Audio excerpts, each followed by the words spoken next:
Una vez más creo que tenemos a la defensa del señor Olmedo López buscando generar titulares y buscando hacer ruido.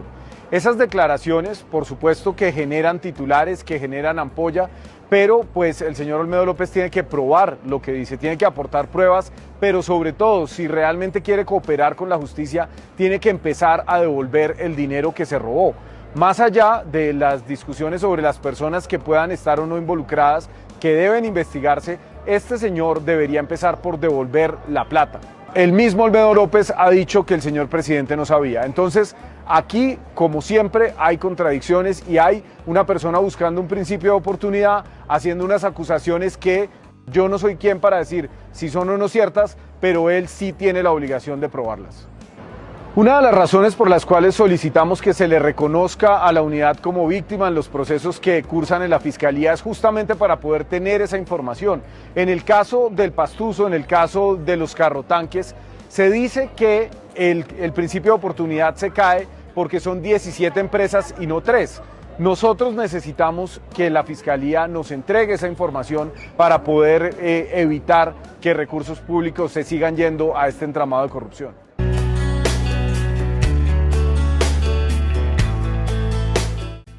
Y aparte de esas palabras, también Carlos Carrillo le concedió una entrevista a María Camila Díaz donde dice: hay algo que a mí me parece muy extraño, y es que ahora Olmedo López sale a decir que le dieron órdenes.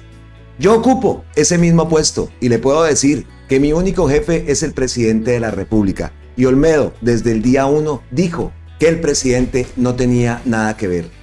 Ahí hay una contradicción, dice Carlos Carrillo, sobre las explosivas declaraciones de Olmedo López en la Corte Suprema de Justicia. Bienvenidos una vez más aquí a Colombia con C, hoy jueves 18 de julio del 2024, cuando se cumplen 711 días del gobierno del cambio, del primer gobierno progresista y perteneciente al pueblo colombiano. ¿Qué tenemos que decir nosotros? Pues totalmente de acuerdo con lo que dice Carlos Carrillo.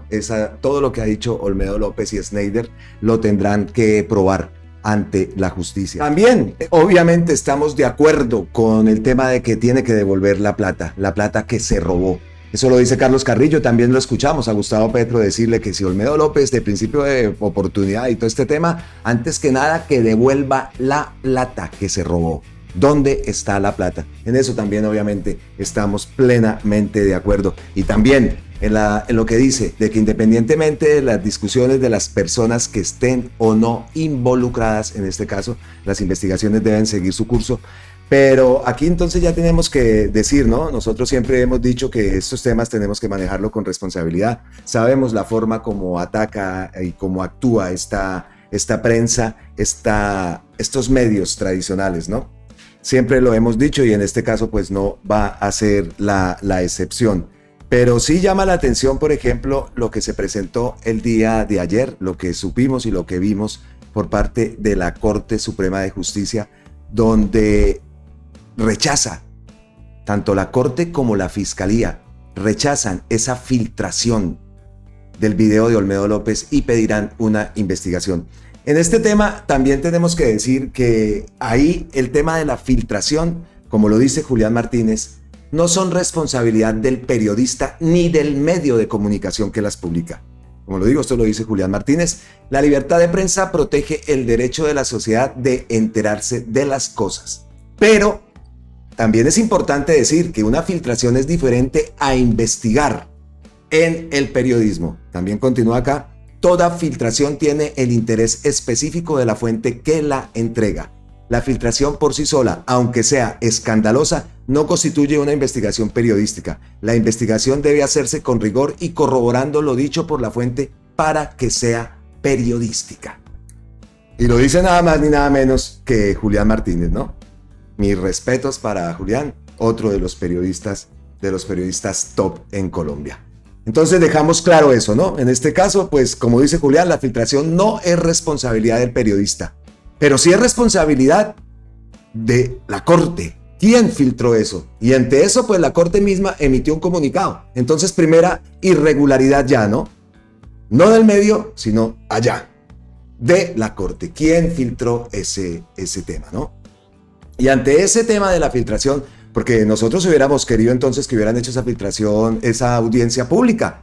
Hubiera sido lo mejor, ¿no? La mejor forma. Y ahora ya sabemos que la audiencia de Olmedo y de Schneider sí se van a hacer públicas el 25 de julio a las 9 de la mañana. Están citados, entonces aquí estaremos también pendientes para hacer esa retransmisión. La Corte entonces dice, aquí estoy en la página de la propia Corte Suprema de Justicia, como ustedes lo ven, Sala de Instrucción rechaza la filtración de declaración juramentada. La Sala de Instrucción de la Corte de Justicia deplora la filtración a un medio de comunicación de una pieza procesal con reserva de una investigación en curso. La Sala es respetuosa de la libertad de prensa, escuchamos ahorita y leímos lo de Julián Martínez, pero este tipo de hechos pueden afectar el normal y eficaz desarrollo de la investigación que tiene un alto grado de complejidad y relevancia nacional.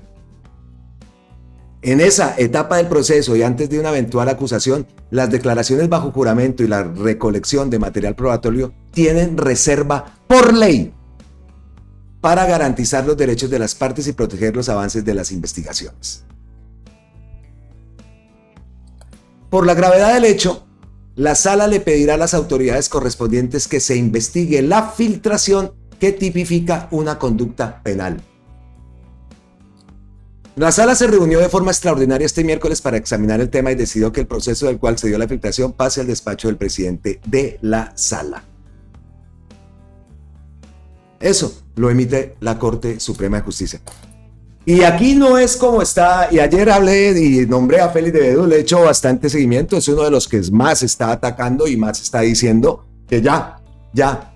La palabra que utilizó ayer en el post que utilizó era, así miremos para otro lado. Eso es lo que postea Félix de Bedut, en un acto también que me parece a mí irresponsable de su parte. Está bien, sabemos cuáles son los sentimientos de él hacia Gustavo Petro, es otro también que pertenece a esa banda de Daniel el Travieso, pero en un acto irresponsable, sin esperar las pruebas, sin esperar las investigaciones, sin esperar que se dé el desarrollo de esto. Unos WhatsApp los pueden editar. Eso tiene que pasar por un peritaje. Ahora que salieron los WhatsApp de Schneider y no sé qué, y no estoy diciendo que es que, ay, sí, ya voy a decir, no. Pero todo eso tiene que llevar un peritaje. Hay aplicaciones, infinidad de aplicaciones que yo hago hasta que me manden WhatsApps para poderme salir de alguna. Hay miles de aplicaciones para hacer eso. Así las hay. Ahora, que se filtren esos WhatsApps y todo eso, no sé si eso también sea una conducta, amerite una conducta penal, como dice acá, que tipifica una conducta penal. Entonces eso se tiene que esperar, ¿no? Y repetimos, aquí no estamos mirando para atrás ni haciéndonos estos no. Terrible estos ataques. Terrible esa forma como incluso el proceso de paz lo llegaron a atacar de esa forma tan irresponsable. Y en esa irresponsabilidad, ahorita, hace poquito, en el momento que estoy aquí grabando, porque estaba esperando desde ayer, estoy recogiendo material para hacer mi contenido, para crear el contenido para ustedes, porque aparte de esto, pues han pasado cosas muy importantes. Y esos son los temas que tenemos para acá, para ustedes el día de hoy, en este video. De paso les digo, si no se han suscrito, pues suscríbanse al canal. Vamos a tratar el tema de Olmedo López, vamos a tratar también la respuesta que ha dado el ministro Bonilla, que ha sido tan nombrado en todo esto. También una respuesta de Gustavo Petro a esos irresponsables como Juan Manuel Galán, que salió inmediatamente, y Gustavo Petro le pega una respuesta impresionante. Entonces eso es una de las partes también. También tenemos que ha sido citado Gustavo Petro y Iván Idarraga como testigos ante la Corte Suprema de Justicia, también por todo lo que tiene que ver con este caso de la Unidad Nacional de Gestión de Riesgos y Desastres. Ese es el primer punto que vamos a ver, pero como lo digo, no es lo único, las cosas siguen avanzando, y Gustavo Petro en ese afán, ¿no?, en ese propósito, que el país sea un país con educación, que sea un país educado, que los jóvenes tengan acceso a la educación, y no solo los jóvenes, incluso los miembros de la fuerza pública que nunca podían aspirar a estudiar algo, no, eso era solamente para la cúpula. El soldadito, nada, mijo, usted allá abajo y nosotros hacemos con ustedes lo que quieran, no. Ahora el soldado puede aspirar a tener una casa, aspirar a educarse gratuitamente, eso es maravilloso, pero no, todo eso se tiene que tapar con todas estas cosas. Y repetimos, no estamos mirando para el otro lado, como dice Félix de Bedut. Está activísimo. Entonces, ese es el otro tema, y también tanto acceso a la educación gratuita para la fuerza pública, pues también para toda la juventud. Para que cosas como esas que se vieron por allá en Estados Unidos, que manifiestan que lo que necesitamos no es esa gobernanza paramilitar, es la que ha regido durante este siglo y durante, pues, mejor dicho, de hace mucho tiempo, ¿no? Una sociedad educada, una sociedad con acceso a la educación. Y repetimos, ese comportamiento de esa gente allá, que fue lo que dije ayer, eso no refleja lo que es la sociedad colombiana. Bueno, entonces ese es el otro tema que tenemos. ¿Y qué más tenemos también aquí? La reducción de la pobreza extrema, obviamente, un tema que Gustavo Petro ha hecho bastante énfasis, ha hablado incluso que los medios eso no lo quieren mostrar, pues por supuesto que no les conviene, ¿no? No les conviene mostrar eso. Y también hemos visto, y la última decisión, Jaime Ruiz Salamanca, en lo que tiene que ver con la presidencia de la Cámara de Representantes. Jaime Ruiz Salamanca recibe el apoyo del Pacto Histórico y será entonces el que se enfrente a Catherine Miranda por esa presidencia. Esperamos entonces que Jaime Ruiz Salamanca sea el presidente de la Cámara de Representantes. ¡Listo! Esos son los temitas. ¿Cómo la vieron? Está chévere, ¿no? ¡Ay! Y las ñapitas. Que hay ñapitas. Buenas ñapitas. Entonces, los invito a que nos acompañen. Empezamos inmediatamente. Si no se han suscrito, les repito, suscríbanse al canal. Si ya lo hicieron, muchísimas gracias a todos ustedes por darle clic, por entrar a nuestros videos y compartirlos y pues verlos en su totalidad. Los invito a que no se vayan, quédense hasta el final. De pronto nos extendemos un poco, pero hay muchas cositas buenas, cositas interesantes. Entonces, lo primero, otra vez, Olmedo López. Y decíamos entonces que esas manifestaciones, esos posts, esas publicaciones, esas declaraciones a través de redes sociales, tan irresponsables que están haciendo muchos, todo con el ánimo de, ya sabemos, ¿no? Petro, a este lo tenemos que tumbar, a este lo tenemos y tenemos que ser parte de esos, los mismos que salieron marchando con los ataúdes. No lo olvidemos, esos datos no los olvidemos. Y ahorita vamos también a mostrar unos daticos que, eso también tenemos que darle visibilidad. ¿Entendido? Entonces, de esos irresponsables, pues salió Juan Manuel Galán. Dice, mientras el ELN recibe subsidios y contratos adjudicados a dedo por el gobierno. Mucho. La fuerza pública reducida en sus capacidades hasta un estado de mendicidad. Mendicidad, la fuerza pública. Qué miserable. Qué persona tan miserable en la vida. Y como este.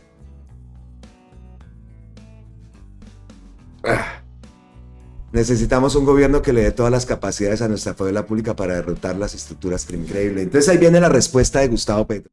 Nunca pensé que un hijo de Galán fuera capaz de calumniar. Sí, como usted, mire la respuesta.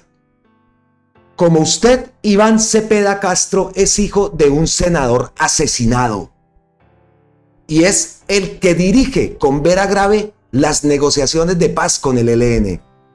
Un expresidente trató de criminalizar a Iván y hoy está en serios problemas judiciales. No haga usted lo mismo. La comisión negociadora con el ELN la integran personas de la oposición, de la Iglesia Católica, con asesores del ejército, con delegados de varios países garantes. Ojo con esto. La comisión negociadora del ELN la integran personas de la oposición, la Iglesia Católica, con asesores del ejército, con delegados de varios países garantes. Entonces este tipo, en un post, se metió con esto, con países garantes, que también entonces, según él, permiten eso, los contratos a dedo con el ELN allá en esa mesa. ¿Qué es lo que cree este tipo? ¿Qué es lo que cree? Esto merece y amerita una denuncia judicial. No sé si Gustavo Petro lo deja entrever al decir que el expresidente que trató de criminalizar a Iván hoy está en serios problemas judiciales. No haga usted lo mismo. No lo sé. Pero ojalá la Iglesia Católica se la pasó por el forro. La misma oposición que está allá. Entonces, y don Félix de Bedú, no es que miremos para otro lado, no, pero vean esto, y eso no lo sacan en los medios a decir, oiga, es que esa comisión está entonces, todos son una manada de bandidos iguales a ellos, así es que los hace ver.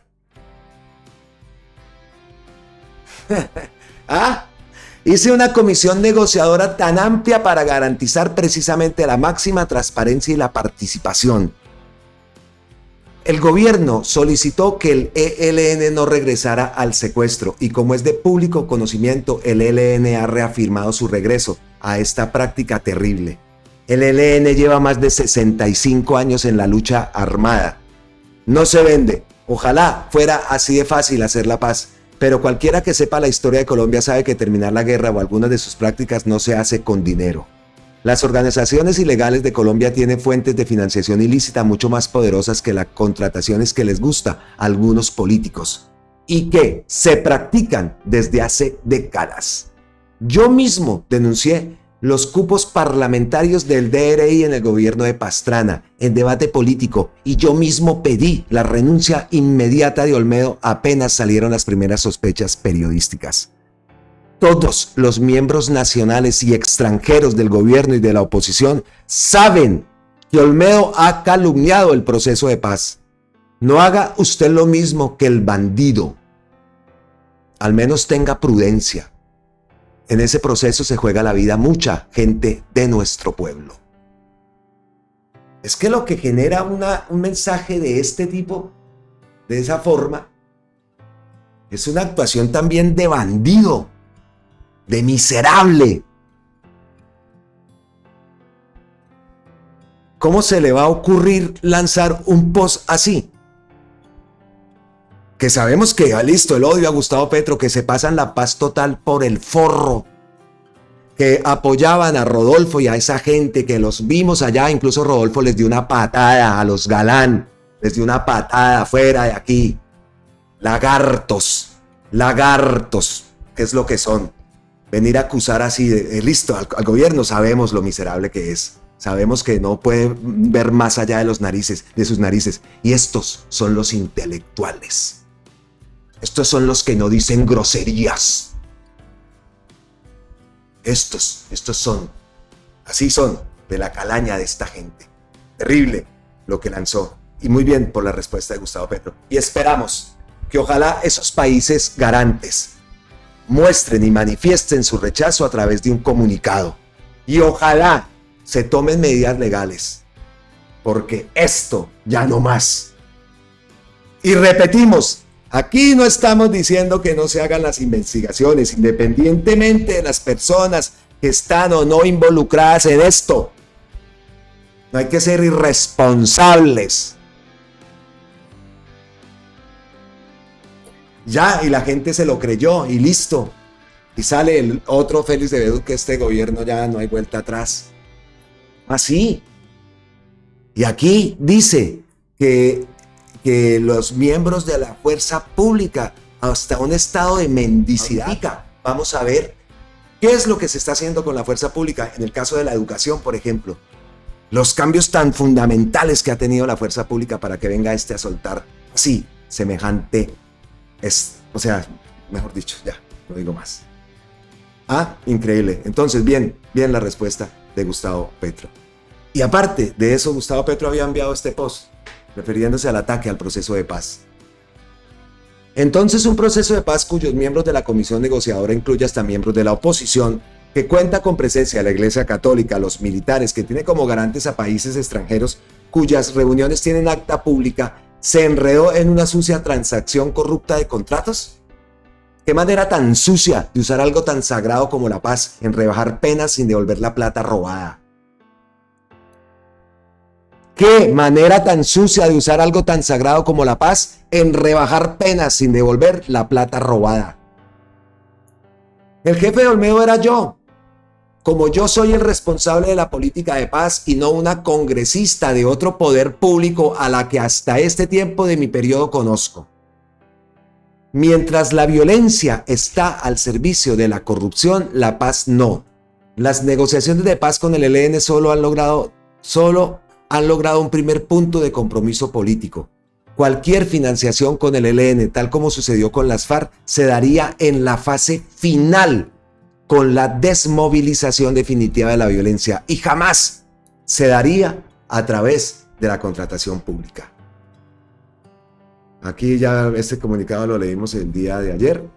Entonces acá leamos este punto, por ejemplo, como lo hemos reiterado, este es un comunicado que emitió la mesa de negociación, como lo hemos reiterado en toda circunstancia, la exigencia del ELN de suspensión de la práctica del secuestro por razones económicas que ha formulado el gobierno nacional nunca ha estado sujeta a ofrecimiento alguno de contraprestaciones o beneficios económicos. Ese es el comunicado que emitió a la opinión pública la mesa de negociación con el ELN.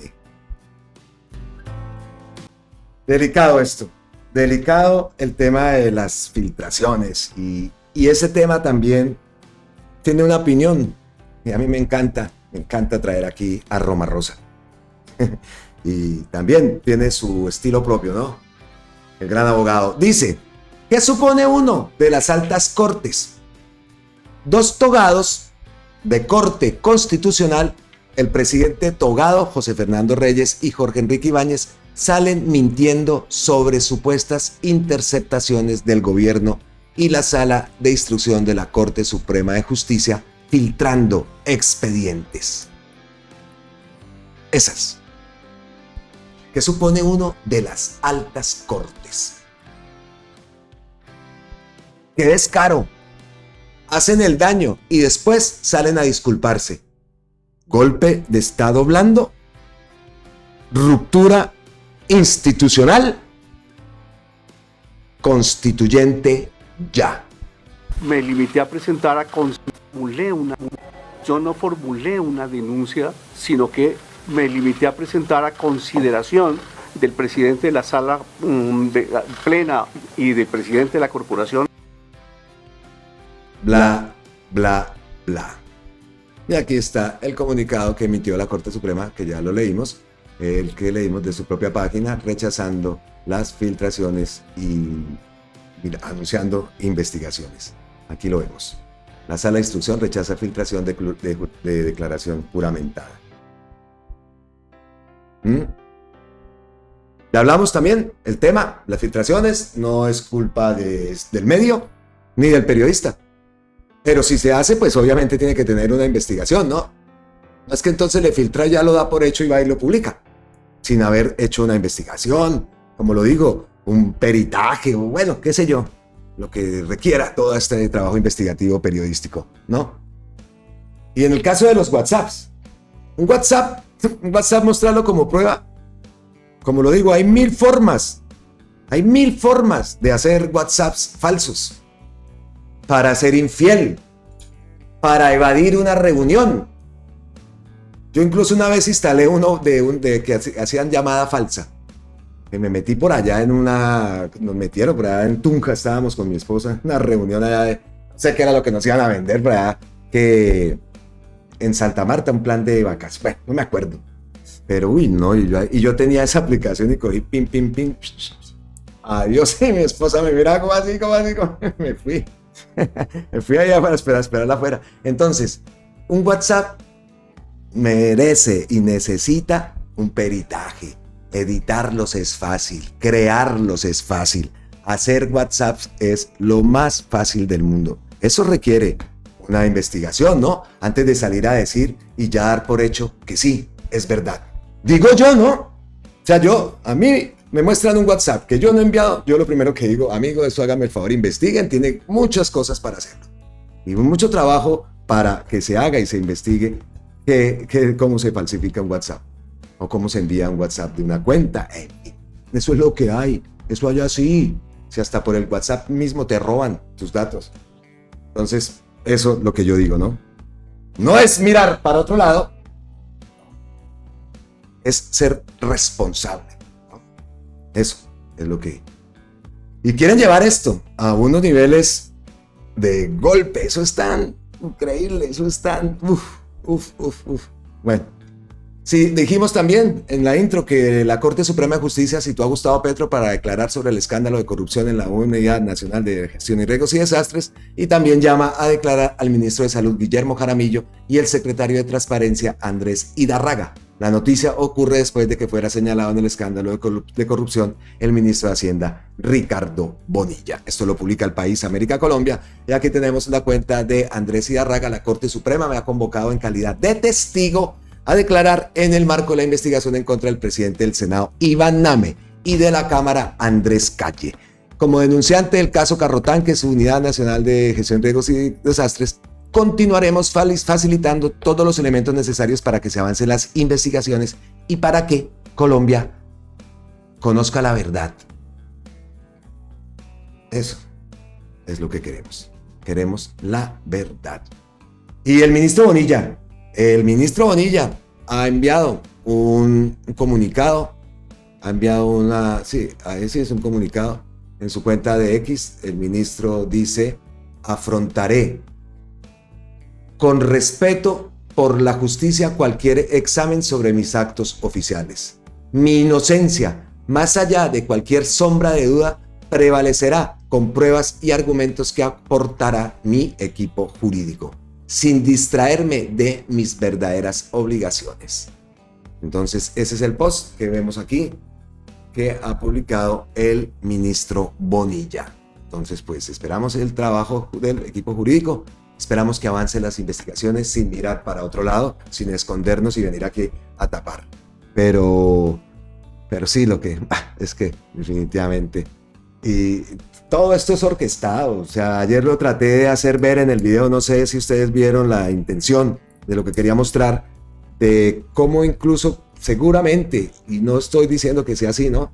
Pero si digo yo, ¿cómo jodo a este gobierno que va avanzando en algo? El primer logro, ese. Entonces hagamos en ese día, después de que Gustavo Petro hable en Prime, horario Prime, pues mandamos esto, que nos lo filtraron. Ilegal, aquí la filtración ilegal, el medio entonces ya no tiene responsabilidad en ese caso, sin investigar, o fue que tardaron todo este tiempo investigando. No, eso está meditado. Y el día que Gustavo Petro dijo, que fue como el 28 de junio, que iba a hacerse ese acto el 16, pues ahí quedó el papayazo. Ahí quedó el papayazo, mandémoslo ese día, después de eso que van a hacer allá en la Plaza de Bolívar, que es la aprobación del sistema pensional que le tocó el bolsillo a tantos y a tantos que están citando por allá al Pacho Santos. Ese está citando por allá una manifestación el 20 de julio. Pilas la policía, pilas con esta extrema derecha. Allá está citando él y Enrique Gómez a que vayan, una convocatoria. Entonces, también vimos que la Fiscalía anunció la audiencia pública a la imputación de cargos en el caso de la unidad. La Fiscalía también dejó en claro respetar los canales de información sobre las audiencias en medio de la investigación. Entonces dice que dio a conocer la fecha para la audiencia de imputación de cargos en el caso de corrupción de la unidad. De los implicados Olmedo López, Sneider Pinilla y el contratista Luis Eduardo López. Eso lo queremos ver. Como novedad es que se realizará de manera pública para evitar que haya filtraciones de información en medio de las investigaciones y declaraciones de los implicados. Esta anterior, no sé pues legalmente cómo sea el cuento, pero esa se debió hacer pública. Esa se debió hacer pública.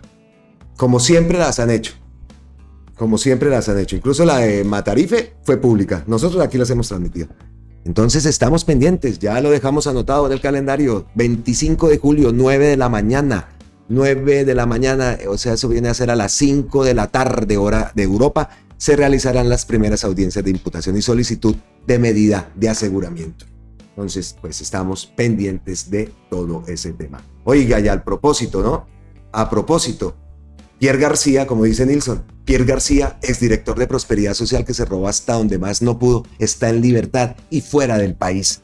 Pero como es uribista, los medios basura se quedaron calladitos con ese robo. Están dedicados con Olmedo López.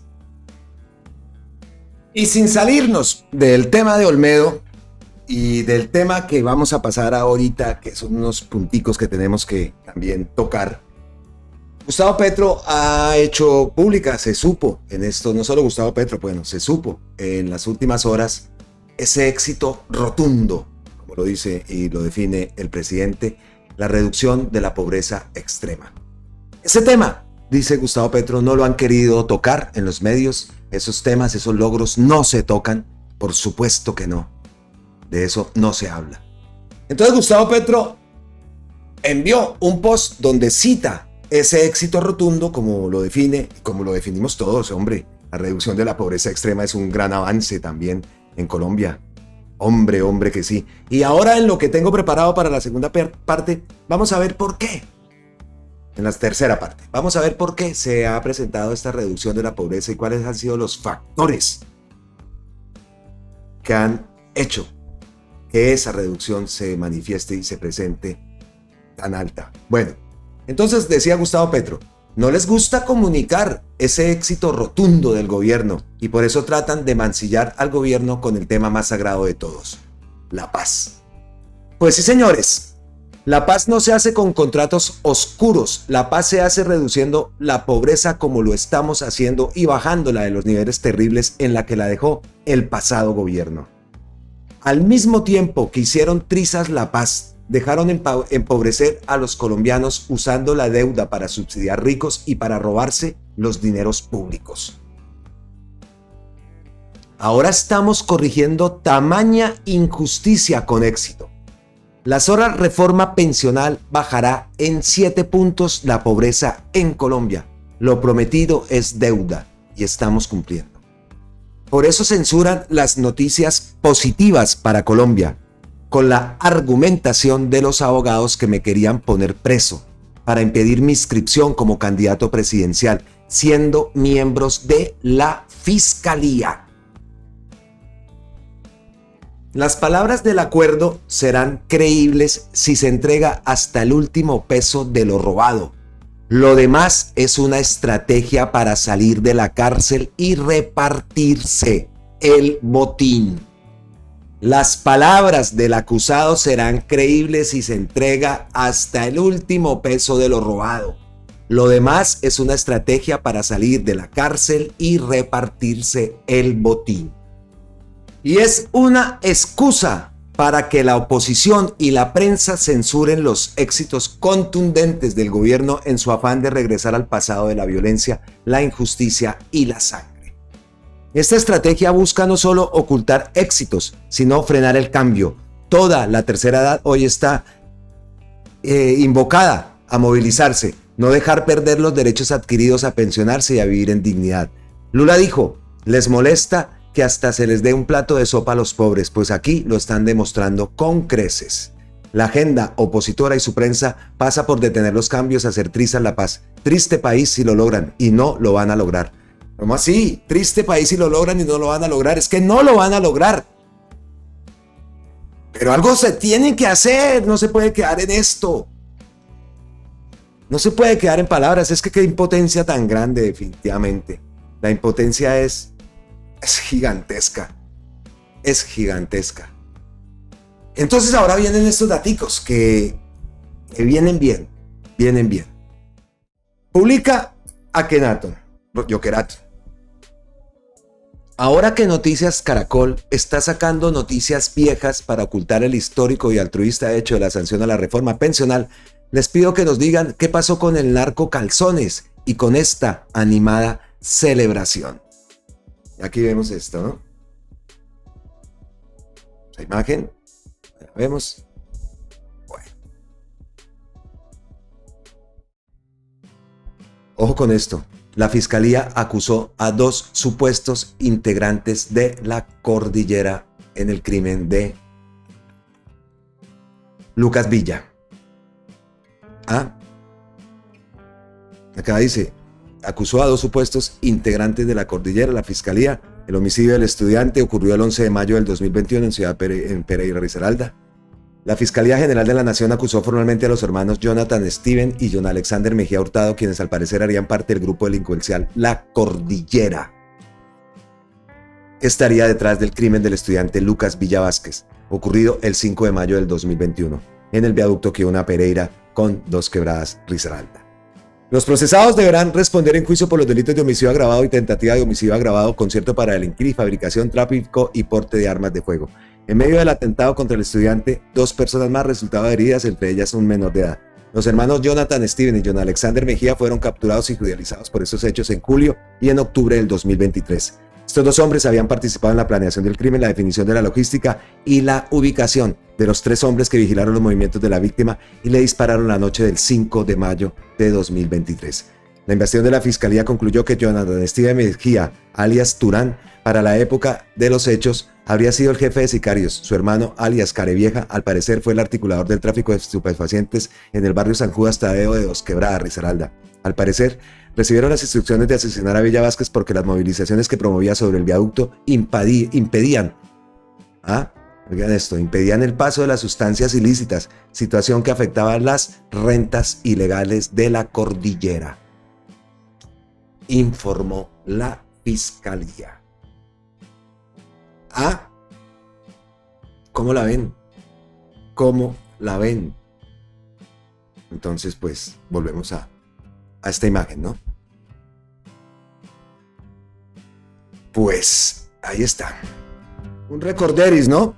Calzones, el poderoso aliado de Uribe, es narco para la Fiscalía. Esta es la investigación de la revista Raya y RTBC Noticias. Calzones, el poderoso aliado de Uribe, es un narco para la Fiscalía.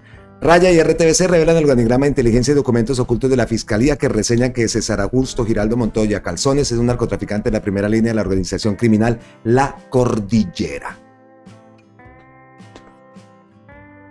Dejo eso ahí y me retiro. Bueno, y vamos a darle ya un vuelco al video sin decir y volvemos a repetirlo, sin mirar para otro lado, sin hacernos los de la vista gorda. No, esperemos que avancen las investigaciones, que esto veremos cómo termina. Entonces, la cuestión es darle ritmo, llevarlos a ustedes en un estado de ánimo así, que no se me vayan a ir, que les parezca interesante el trabajo que hacemos, todo lo que aquí recopilamos, ¿no? Entonces, pues nos vamos para arriba y con noticias como estas, que lo que queremos es una juventud educada, un país que tenga educación. Pues, ¿sabían ustedes que hoy más de 800,000 estudiantes están con matrícula gratuita en las universidades públicas? Repetimos el dato, 800,000 estudiantes en este momento están disfrutando de ese gran beneficio. Entonces, pues, empezamos como intro de esta parte que queremos tocar a partir de ahora en este contenido. Y tiene que ver primero con la fuerza pública y con nuestra juventud. Y aliadas pues por la educación gratuita. Entonces nos vamos al post, otra vez al post, esa respuesta de Gustavo Petro a Galán, que hablaba y decía que Gustavo Petro tenía reducida en sus capacidades a un estado de mendicidad a las Fuerzas Armadas y que necesitamos un gobierno que les dé todas las capacidades a nuestra fuerza pública. ¡Ay, mezquino! ¡Ay, pedazo! Míralo, aquí está el post. Pues entonces, aquí va una de las respuestas que, vea, me queda perfecto para como traía el guión, llamémoslo así, del video.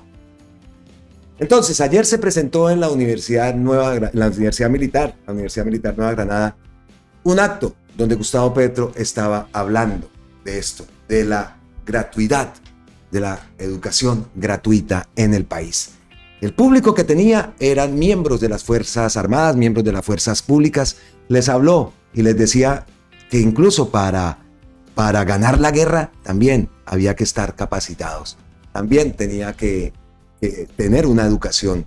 Y habló también de que no solamente la cúpula pudiera aspirar a educarse, a tener una educación superior y en este caso gratuita. Pues eso es lo que está haciendo este gobierno por el ejército. Eso es lo que se está logrando y se ha logrado. Bastantes avances se han presentado en este tema.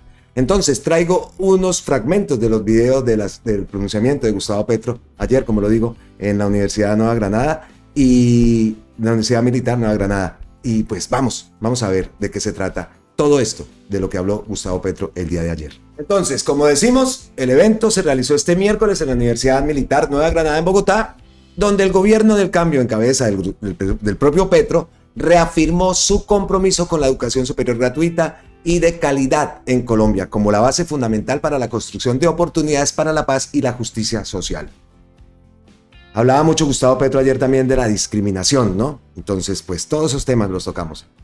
En esta jornada, el ministro de Defensa, Iván Velázquez, y el rector de la Universidad Militar Nueva Granada, general en retiro, Javier Alberto Ayala, presentaron los resultados de la implementación de la gratuidad en la matrícula académica para los jóvenes de las familias más vulnerables.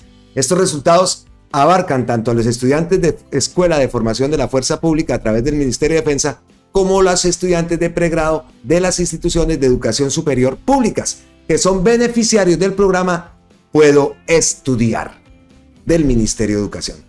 Y los resultados de ese Puedo Estudiar, según el balance entregado por esta cartera durante los años 23 y 24, el gobierno del cambio ha invertido un total de 4 billones de pesos en la gratuidad de la matrícula, los cuales 2.2 billones corresponden a la nueva política del gobierno Puedo Estudiar, implementada en 2024. Esta estrategia busca eliminar las barreras de acceso y beneficiar a más de 800,000 estudiantes, elevando la cobertura al 95% del total de matriculados en programas de pregrado en las 67 instituciones de educación superior públicas del país. Esto supera los resultados en la inversión de 2022, que fue de 1.5 billones de pesos y 750,000 estudiantes beneficiados. Es así como se proyecta que durante el mandato del presidente Gustavo Petro se inviertan cerca de 10 billones de pesos para financiar la gratuidad, logrando beneficiar al 97% de los estudiantes de pregrado de las instituciones de educación superior públicas para el año 2026. La política de gratuidad Puedo Estudiar cubre a los colombianos y extranjeros residentes en el país sin importar su edad, pertenecientes a grupos vulnerables o priorizados, que no tengan un título profesional en el marco de la estrategia Universidad en tu Territorio. Asimismo, beneficia a los a estudiantes de 32 departamentos y 1.120 municipios de Colombia. Bueno, entonces vamos a escuchar a Gustavo Petro. Una fuerza pública se vuelve eficaz es si tiene el conocimiento máximo en diferentes disciplinas. Y si lo que tenemos es como lo que sucedía en la tradición pasada, que pues el soldado no entra a la universidad, que el patrullero no entra a la universidad, que la base misma de la fuerza pública no logra llegar a los niveles de saberes diferentes, porque se necesitan de todos. Entonces, lo que tenemos es una fuerza pública en condición de derrota. Desde el punto de vista militar, se necesita saber. Y no en una cúpula, en el conjunto de la fuerza. Desde el punto de vista militar, obviamente una fuerza que mantenga esos saberes al su interior y los acumule, etcétera, etcétera, etcétera. Ese es un tema. Yo he pedido entonces que al máximo posible, ojalá pudiéramos todos, tenemos limitaciones de tiempo en un gobierno y de dinero, obviamente, más ahora que nos sobreendeudamos. No nosotros, nos sobreendeudaron. Pero es un esfuerzo que hay que alcanzar cada vez más, que toda la fuerza pública logre tener educación superior en Colombia. No simplemente bachillerato, no es que hable mal del bachillerato, pero nos da los primeros brochazos básicos del saber y nos indica vocaciones individuales que se van desarrollando en la persona, sino en la totalidad de la fuerza pública a nivel de educación superior, y ojalá pudiéramos más. Ahí lo escuchamos, ¿no? La idea de Gustavo Petro, ese acceso a la educación gratuita, educación superior gratuita en las fuerzas militares. Que también para los jóvenes que no pertenecen a las fuerzas militares, para el resto de los jóvenes del país, pues.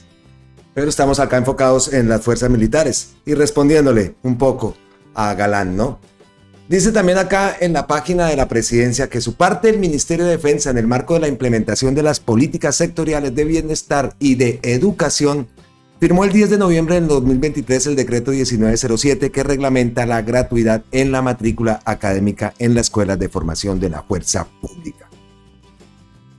Con la implementación de este decreto se proyecta beneficiar anualmente a más de 10.000 jóvenes con una estimación presupuestal de más de 63.000 millones de pesos. Los jóvenes colombianos que aspiren a hacer la carrera militar o policial, bien sea en la categoría de oficial, suboficial o patrullero de las fuerzas militares o la Policía Nacional, deberán acreditar la clasificación 4 del CISBEN o la de la herramienta de focalización que haga sus veces. No tener ningún título profesional, matricularse en un programa académico de pregrado de las escuelas de formación de la fuerza pública y cumplir con todos los requisitos de las distintas etapas del proceso de ingreso e incorporación en la carrera militar y policial. Este beneficio garantiza la cobertura de la matrícula académica para todos los periodos del programa de pregrado hasta la graduación como oficial, suboficial o patrullero de las fuerzas militares o la Policía Nacional. No incluye los costos de inscripción e incorporación, los exámenes médicos y otros. Los costos de ingreso, la adquisición del equipo de campaña y material de intendencia. Ni los costos de sostenimiento, la lavandería y otros. En 2023, la Policía Nacional benefició a más de 5.000 jóvenes que quieren hacer carrera policial, con una inversión aproximada de 23.000 millones de pesos. En el primer semestre de 2024, ha logrado beneficiar a 1.873 estudiantes con una inversión de 7.901 millones de pesos. En cuanto a las fuerzas militares, una vez se completen los trámites de traslado presupuestal, se espera beneficiar a más de 8.000 estudiantes. Entonces, todo este tema de puedo estudiar, también se traslada, este plan de gobierno, puedo estudiar, se traslada también a las fuerzas militares. Fuerzas militares y el resto de la juventud también. Entonces, escuchemos ahora otra parte de la intervención de Gustavo Petro el día de ayer en la Universidad Militar Nueva Granada. Ahora, el otro tema que quisiera tocar y que tiene que ver con este aspecto aquí, de lo que estamos haciendo aquí en la Universidad Militar, es la gratuidad de la educación pública superior en términos generales para toda la sociedad, de la cual pues la juventud no informada es una parte. A toda la juventud, porque esto es básicamente una política para la juventud en su gran mayoría. ¿Cómo lograr que la juventud colombiana en todas las regiones tenga acceso a la educación superior? Aquí hay discusiones, obviamente, y problemas, porque en mi opinión, las políticas públicas en los pasados años, durante todo este siglo, incluso desde después de la Constitución del 91, la mayoría de los aquí presentes no había nacido en la Constitución del 91. Para nosotros fue fundamental, pero es el tema de las generaciones. Cuando no se capta la historia, a veces la desconocemos y repetimos los errores. En el 91, en la Asamblea Constituyente, hubo una mayoría decidida a que hubiera una mayor financiación de la educación pública en Colombia. Y colocaron un artículo específico para garantizar más financiación. Que fuera cada año más y más en términos reales, no solo en términos nominales. Ese articulito lo tumbaron después, en el gobierno Pastrana y en el gobierno Uribe. Pastrana lo tumbó transitoriamente para usar los dineros que ya no se iban a llevar a la educación pública a salvar bancos que estaban en crisis en el año 98 exactamente. Y permanentemente a sacar recursos de la educación para financiar las armas de la guerra. Aquí se liga otra vez los dos temas, guerra interna en este caso, y educación. En mi opinión, y esto se volvió permanente, en el lapso del tiempo entre la caída del artículo de la Constitución del 91 que financiaba la educación pública y hoy, se han perdido 200 billones de pesos que en el total que hubieran podido ir a la educación pública y se fueron a otros menesteres. Siempre habrá que discutir si la guerra se acaba acabando la educación de la sociedad. Es un grave error cambiar libros por fusiles. En el caso de la juventud en general, pues sacrificar una juventud que ya no puede entrar a la educación superior porque no la hay, o si la hay, cuesta muchísimo y muchos no pueden pagarla. Entonces tenemos una discriminación total de la juventud colombiana frente a la educación superior. ¿Y eso qué genera? Pobreza, y la pobreza y la desigualdad generan violencia. Y entonces el círculo se muerde a sí mismo. Porque entre más violencia, más necesidad de la fuerza pública, pero entre más necesidad de la fuerza pública, si no se educa, entonces aumenta las condiciones de la violencia. En este acto estamos juntando los dos temas, estamos siendo armónicos, si pudiéramos generalizarlo. Porque si el conjunto de la juventud puede ingresar a la educación superior, en los diversos temas, alguien dirá, entonces, ¿quién va a hacer las casas? Pensando en los albañiles que no estudian. Pues al contrario, en el mundo moderno, los albañiles estudian. Y las casas se hacen con el cerebro, incluso sin usar el músculo, sino a través de máquinas informáticas. De eso vamos a traer un ejemplo en Colombia, para mirar cómo se desarrolla el tema del saber en la producción. Oiga, increíble ese dato, ¿no?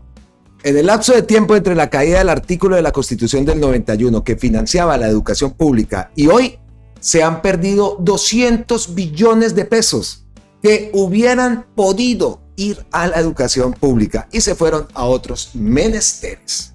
Ese dato es impresionante, ¿no? Bueno, y en todo esto que también nos sirve para seguir avanzando y pasar al siguiente tema que tiene que ver con esa reducción de la pobreza extrema, pues Gustavo Petro ahí en la Universidad Militar Nueva Granada también tocó ese tema y como lo ha dicho, los medios no quieren que ese tema se sepa. Por primera vez en la historia estadística de Colombia logramos bajar la pobreza extrema en las cabeceras urbanas a un dígito. Con la reforma agraria pronto lo lograremos en las zonas rurales. Así es que se hace paz. Eso lo dice Gustavo Petro. También dice que las ciudades donde más bajó la pobreza monetaria urbana fueron en su orden la pobreza monetaria urbana. Cúcuta 6.9 del total de la población. Barranquilla 6.1. Tunja 5.3, Sincelejo 5.2, Montería 5.2, Ibagué 4.8, Santa Marta 4.7 y Bogotá 4.4. Increíble acá, ¿no? Cúcuta, la ciudad que menos votó en favor de Gustavo Petro, la ciudad que siempre ha votado en contra de Gustavo Petro, pues ha sido la primera ciudad donde más se ha bajado la pobreza monetaria. Son daticos y hay que darlos. Si ayer miraron las estadísticas del DANE sobre pobreza, que logramos en un año sacar 1.600.000 personas de la pobreza y 1.120.000 de la pobreza extrema en un solo año. Cuando uno mira las causas de por qué, cómo se hizo, entonces se encuentra varias razones. La del corto plazo es que aumenta el salario más que los precios y que logramos disminuir los precios de la comida. Disminuirlos no, dejar que crecieran. Se juntan ambos y entonces tenemos una parte de la población importante que logra comer, que logra pasar las líneas de pobreza monetaria o que logra pasar las líneas de pobreza extrema. Pero en el largo plazo, cuando se miran las cifras, cómo se sostiene un enriquecimiento paulatino de la sociedad, no se logra de un año al otro, pero sí en una década, en 2 décadas, la palabra se llama educación superior. Esa estadística del DANE hay que saberlo, porque no todo esto sale a la información, entonces hay que escudriñarla. No bachillerato. Cuando se coge en la encuesta la población que terminó su primaria, que no estudió, o que terminó su bachillerato, y la que terminó su educación superior, y se mira cuál es el porcentaje de pobreza monetaria en cada grupo poblacional, pues ustedes encuentran que entre más se sube en la escala del saber, más disminuye la pobreza, al punto que entre los que tuvieron educación superior en Colombia, que son minoría lamentablemente, el porcentaje de pobreza solo llega al 7%, cuando en promedio está en este momento en el 33% de la población. Entre menos estudiada la población, más pobre. ¿Qué significa esto en la política pública? Que entre más esfuerzos hagamos en avanzar el nivel educativo, es decir, el intelecto general de la sociedad, menos pobre es. Eso no es de la noche a la mañana, eso hay que meterle billete, hay que priorizar el gasto. Si el gasto no va hacia allá, pues no vamos a alcanzar cada vez mejores niveles educativos, pero significa que si lo logramos, una sociedad educada no se va a matar entre sí. La educación, ¿no? Como un factor importante en esa reducción de la pobreza monetaria, de la pobreza extrema. Entonces, como Gustavo Petro también dijo, esto hay que escudriñarlo, esto no lo pasan los medios y queremos hacer aquí las cosas bien en Colombia con C. Pues, ¿qué hacemos? ¿Qué hacemos? Pues, ¿qué quiere decir esto? ¿Dónde está la importancia de esto? Obviamente, menos gente pobre, pero ¿a qué se debe? Debemos escudriñar, como dijo Gustavo Petro. Y pensando eso, pues, la profe Marta Alfonso. Marta Alfonso publica este post, este hilo. Y ustedes lo van a ver, Análisis sobre los resultados de superación de la pobreza. Primero, han sido publicados por el DANE los resultados en materia de pobreza monetaria y pobreza extrema. Y son muchas las cosas que se podrían destacar. En primer lugar, es un gran resultado que la pobreza monetaria haya caído entre 2022 y 2023 3.3 puntos porcentuales, pasando de 36.6% a 33%. Esta reducción que implica que 1.6 millones de personas salieron de la pobreza. Es muy importante teniendo en cuenta que en 2022 el crecimiento de la economía había sido de 7.3%, mientras que en 2023 apenas se creció un 0.6%. Lo anterior muestra un gran logro de política para el gobierno del cambio, pues a pesar de la desaceleración económica del año pasado, explicada factores internacionales y por el ajuste de la economía posterior a la pandemia de COVID-19, se logró una reducción de la pobreza similar a la que se presentó entre 2021 y 2022, cuando el ritmo de crecimiento fue superior. Segundo, normalmente en la economía colombiana, cuando el PIB, Producto Interno Bruto, se desaceleraba, esto venía acompañado de aumentos en la pobreza o en un estancamiento en su reducción. Pues bien, en 2023 esto no ocurrió y por el contrario, lo que vemos es que en economía se conoce como un crecimiento pro-pobre. Tercero, lo segundo que vale la pena destacar es la reducción más fuerte de la pobreza en Colombia rural, en esa Colombia rural, con una caída de 4.7 puntos porcentuales. Es decir, en 2023 se redujo un poco la brecha de pobreza entre el campo y la ciudad. Cuarto, lo mismo ocurre en el caso de la pobreza monetaria extrema, es decir, aquella que mide las privaciones que tienen los hogares para el acceso a bienes y servicios básicos como los alimentos. A nivel nacional se presenta una reducción de 2.4 puntos porcentuales al pasar del 13.8 al 11.4 entre 2022 y 2023. Y sumado a ello, la mayor reducción de la pobreza extrema se presenta en las zonas rurales y centros poblados dispersos, donde la reducción fue de 3.5 porcentuales. Quinto, ¿qué puede explicar esta disminución? Tres factores parecen centrales a la hora de explicar la reducción de la pobreza en Colombia durante el gobierno del cambio. En primer lugar, la política salarial del gobierno, que ha permitido que el salario mínimo recupere su capacidad adquisitiva con aumentos por encima de la inflación. Lo anterior se refleja en las cifras del Banco de la República, que muestran que el ingreso laboral mediano volvió a las tasas de crecimiento muy favorables luego de varios años de estancamiento. A lo que dice la profe. En segundo lugar, a pesar de la desaceleración de la economía, las políticas sectoriales que han permitido fortalecer el sector agropecuario y la industria manufacturera, así como la administración pública, han logrado evitar un aumento significativo del desempleo. Esto es muy importante, teniendo en cuenta que, según los expertos, existe una relación estrecha entre el desempleo y la pobreza. En tercer lugar, el fortalecimiento del monto de los subsidios entregados a los sectores poblacionales de extrema vulnerabilidad. Seguramente evitaron también que muchas colombianas y colombianos cayeran en la pobreza. Sexto, sumado a ello, el coeficiente de Gini, que mide la desigualdad en el ingreso, presentó una importante caída, pasando de 0.556 a 0.546 entre 2022 y 2023, y la caída más importante se dio en el sector rural. Este resultado refuerza la idea que las políticas gubernamentales de favorecimiento del agro, así como el fortalecimiento de los programas sociales, han tenido también un impacto en materia de reducción de la desigualdad. Entonces, ¿qué podemos deducir? Las cosas se están haciendo bien. Que Gustavo Petro es un gran economista. Eso no lo van a decir por allá. No, pero pues aquí lo decimos. Claro que lo decimos. Por supuesto que sí. Oiga, y ya seguimos avanzando de tema después de este gran punto, ¿no? Que Gustavo Petro ha recalcado durante todos estos días, porque claro que esto es un gran logro, es un grandísimo logro.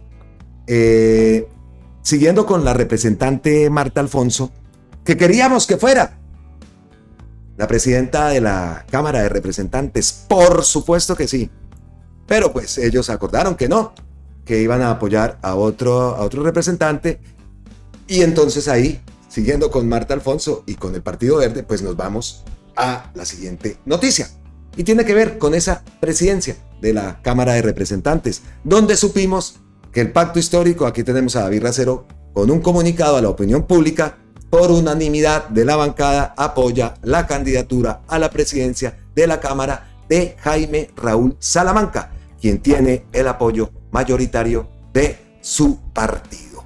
Entonces, es el paso a la otra noticia, ese comunicado que emite el pacto histórico, la bancada del pacto histórico, apoyando a la presidencia de representantes, al honorable representante Jaime Raúl Salamanca Torres. La bancada del pacto histórico en la Cámara de Representantes se permite informar a la opinión pública que, honrado de los acuerdos asumidos entre las diversas colectividades presentes en la corporación al inicio del periodo constitucional, manifestamos nuestro apoyo decidido a la postulación del honorable representante del Partido Verde por Boyacá, Jaime Raúl Salamanca Torres, a la presidencia de la Cámara de Representantes para el periodo que inicia el próximo 20 de julio del 2024. Su trasegar como líder estudiantil en defensa de la educación pública, su experiencia profesional y académica en asuntos económicos y de gerencia pública, y su compromiso manifiesto por el cumplimiento del Plan de Desarrollo Colombia Potencia Mundial de la Vida, lo hacen digno de presidir la Cámara de Representantes en esta coyuntura de cambio, renovación y esperanza que vive el país. Del mismo modo, condicionamos este apoyo programático al cumplimiento cabal de tres principios: transparencia, garantismo y dedicación. La Cámara de Representantes tiene el deber de honrar su título de Casa de la Democracia, con plena garantía para todos los sectores políticos, especialmente de la oposición constructiva que el país necesita, siendo un ejemplo de trabajo incansable al servicio de la ciudadanía. Los nuevos tiempos de la nación requieren un liderazgo firme en las instituciones de una corporación unida en torno a acuerdos sobre lo fundamental y de una representación ejemplar por parte de todos los servidores públicos. Por esta razón, confiamos y estaremos vigilantes de que la presidencia de Jaime Raúl Salamanca sea una garantía de imparcialidad, de transparencia, de disciplina y de compromiso con la agenda del cambio. Confiando en que Jaime Raúl Salamanca sabrá honrar la importante dignidad a la que hoy permitimos postularlo, y reiterando nuestra postura de acompañamiento vigilante a su gestión, los abajo firmantes y Cámara de Representantes, coalición Pacto Histórico. Cabemos Gabriel Ernesto Parrado Durán, David Ricardo Racero Mallorca, Alfredo Mondragón Garzón, Eduardo Sarmiento Hidalgo, y son más, simplemente aquí solo tengo este aquí. Y son más. A ver, vale.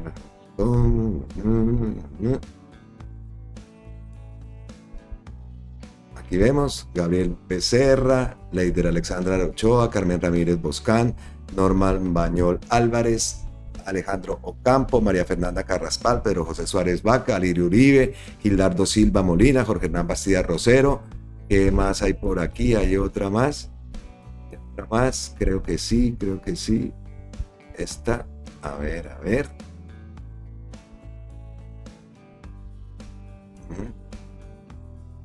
Cristóbal Caicedo, Leila Marleni Rincón Trujillo, Dorina Hernández Palomino, Mariane Andrea Perdomo. Pues ese es el comunicado, esas son las firmas. Entonces, pues con Jaime Raúl Salamanca, que va a ser el rival de Catherine Miranda. Creo que esta elección se da el mismo 20 de julio, así que va a estar movidito ese discurso del 20 de julio. Y entonces así pues llegamos a las ñapitas y ya nos aproximamos al final del video. Quedamos en 20 de julio. 20 de julio. Pues por aquí tengo un post que habla del 20 de julio y que va a pasar el 20 de julio. Dice aquí en la página de la presidencia: presidente Gustavo Petro encabezará este sábado 20 de julio la celebración del Día de la Independencia Nacional e instalará las sesiones ordinarias del Congreso de la República. El desfile militar y policial iniciará por la avenida Boyacá con la avenida de las Américas y seguirá por la Boyacá hasta la 26 o la avenida del Dorado. A las 3 de la tarde el mandatario intervendrá ante el Congreso de la República en pleno. Anotamos ese puntico, 3 de la tarde. Pendientes estamos de ese discurso. Yo llevo días aquí hablando de ese discurso. Entonces ya se sabe, las instalaciones posterior a las 3 de la tarde, Gustavo Petro intervendrá en el Congreso. Previamente, de acuerdo con el protocolo, el jefe de Estado recibirá en la Casa de Nariño una comisión de congresistas que lo invitarán y acompañarán hasta el Salón Elíptico del Capitolio Nacional. En su discurso, el mandatario entregará un balance de los principales logros de los primeros 2 años de su administración en materia de justicia ambiental y paz total. Entre los grandes logros se destacan la sanción de la reforma pensional por la dignidad de la vejez, la reducción de la pobreza monetaria y la pobreza extrema, la disminución de la deforestación y la mejoría de los índices de seguridad ciudadana, entre otros. Se prevé que el jefe de Estado se referirá al rol fundamental que cumple el Congreso en la búsqueda de un acuerdo nacional. Yo creo que mucho también va a estar basado en ese acuerdo nacional para avanzar en esas transformaciones que buscamos, esas transformaciones sociales, económicas, ambientales y de paz integral que necesita el país. Así que queda anotadita la agenda. El 20 de julio, 3 de la tarde de Colombia o aquí las 10 de la noche, estaremos muy pendientes de ese discurso que esperamos que sea un punto de inflexión, ¿no? A ver si por fin, aunque ya estamos viendo los movimientos de esa derecha nefasta y están citando por allá a una manifestación Pacho Santos, Enrique Gómez. Ay Dios, gente payasa. Bueno, entonces seguimos ahora sí con las ñapitas, vamos a acelerar un poco el ritmo porque se nos alarga el video. Esto es miserable, dice Wilson Arias. 6 demandas presentó el Centro Democrático y Cambio Radical contra la reforma pensional. Les encanta ver a los abuelos mendigando en esquinas y a las mujeres rogando por una pensión. Cuando Uribe eliminó la mesada 14, ni se inmutaron. Miserables, miserable. Y de miserable pasamos a vergüenza. La DIMAYOR del fútbol colombiano, en cabeza de su presidente Fernando Jaramillo y sus 3 clubes afiliados, envían un mensaje de apoyo y solidaridad a Ramón Jesurún Franco, presidente de la Federación Colombiana, y a su familia por la situación que atravesaron.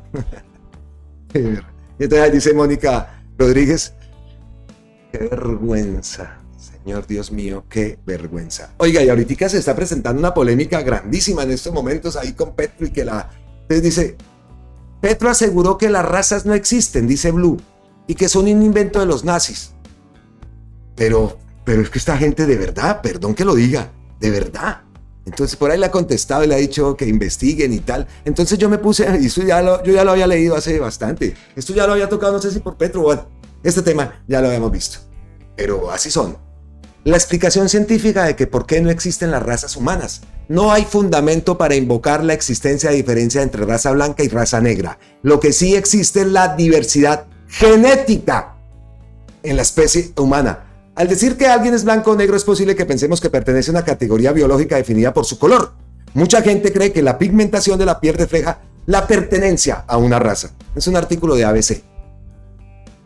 Cada uno de los grupos en que se subdividen algunas especies biológicas y cuyos caracteres diferenciales se perpetúan por la herencia, según la RAE, esa noción en el caso de nuestra especie carece de sentido. Desde un punto de vista biológico, las razas humanas no existen. Eso entonces andan allá armados, eso por ahí le tuvo que contestar a uno, al otro, y a otro, y a otro, y a todos con lo mismo. Entonces, pues, ahí queda clarito ese tema, ¿no? Más ñapitas. Ustedes dirán, ¿por qué estoy tan acelerado? Porque no quiero que el video se me alargue tanto, de verdad. Aquí dice: los magistrados del Consejo de Estado estarían impedidos para resolver las demandas de elección contra rectores de la Universidad Nacional debido a que trabajaron con sus defensores, quienes además fueron togados del alto tribunal. Así que eso también, el tema de la Universidad Nacional, estamos esperando a ver en qué ocurre. Más ñapitas. La Corte Constitucional ordena reparar económicamente a las víctimas de la masacre de La Granja ocurrida hace 27 años en Ituango. Vean el comunicado. La Corte tuteló los derechos fundamentales de acceso a la administración de justicia, al debido proceso, a la reparación integral y a la igualdad de las víctimas de desplazamiento forzado del corregimiento de La Granja, registradas en el anexo 4 de la sentencia Masacre de Ituango versus Colombia, dictada por la Corte Interamericana de Derechos Humanos el 1 de julio de 2006. Quienes acudieron al Consejo del Estado mediante acción de grupo para solicitar la reparación económica por los daños materiales e inmateriales no fijada ni negada por el juez interamericano. Entonces, aquí dice: la Corte Constitucional ordena reparar económicamente a las víctimas de la masacre del Agro ocurrida hace 27 años. 27 años para reparar estas víctimas. ¿Ah? Increíble. Más ñapitas. El Mindeporte. Los incentivos para los medallistas en Juegos Olímpicos y Paralímpicos siguen en pie. Eso esperamos, ¿no? Eso esperamos.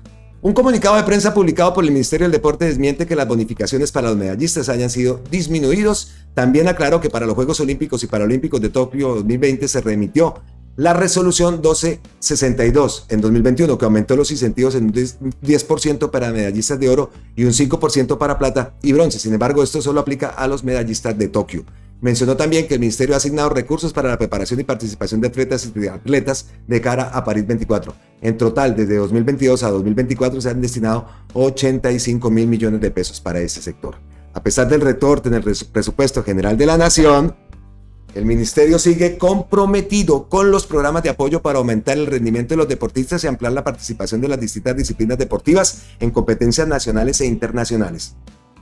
Me le vayan a quitar la platica y que sabemos que quedamos así, que nos dejó así ese gobierno anterior, ese nefasto gobierno de Duque nos dejó así, sobreendeudados. Pero el deporte, así como a la educación, al deporte no se le puede tocar la platica. Eso sí. Y a mí no me gusta el Ministerio del Deporte, que por ahí me puse a investigar, es del Partido Conservador, es una cuota política o algo así. No. Y no me gusta, la verdad. No me ha gustado nada la gestión que se ha hecho en el Ministerio del Deporte en Colombia. Empezando que ni siquiera salieron a recibir, no sé si eso sea de la alcaldía, Gustavo Petro manifestó su rechazo a que no recibieran a la selección. Debieron haberlo recibido, no sé. Pienso yo, ¿no? Pero bueno, independientemente de eso, si lo debieron recibir o no, no me gusta. No me ha gustado nada. Al principio convencido de que como una deportista iba a quedar bien y tal, y que sabía y que iba a buscar cómo apoyar el deporte, todos esos talentos que hay allá también en el Pacífico y en todo el país. De eso nada, vimos cómo fue el actuar. Presuntamente una corrupta por allá tuvo que salir, en fin. Y los que han llegado, no. Por eso es que es importante un 55-86, por esas cuotas políticas, esa manera de todavía hacer la política, y pues entendemos porque así es, así son las reglas de juego. De nosotros depende si eso vuelve a ocurrir. Y yo soy un defensor del deporte y a mí no me ha gustado. Yo lo he manifestado y también siempre he dicho, el progresismo con balones y pelotas ahí anda un poco, le falta más. Le falta mucho más. Perdón que lo diga así, pero sí. El deporte debe tener un apoyo al nivel de la misma educación. Lo diré y lo diré siempre.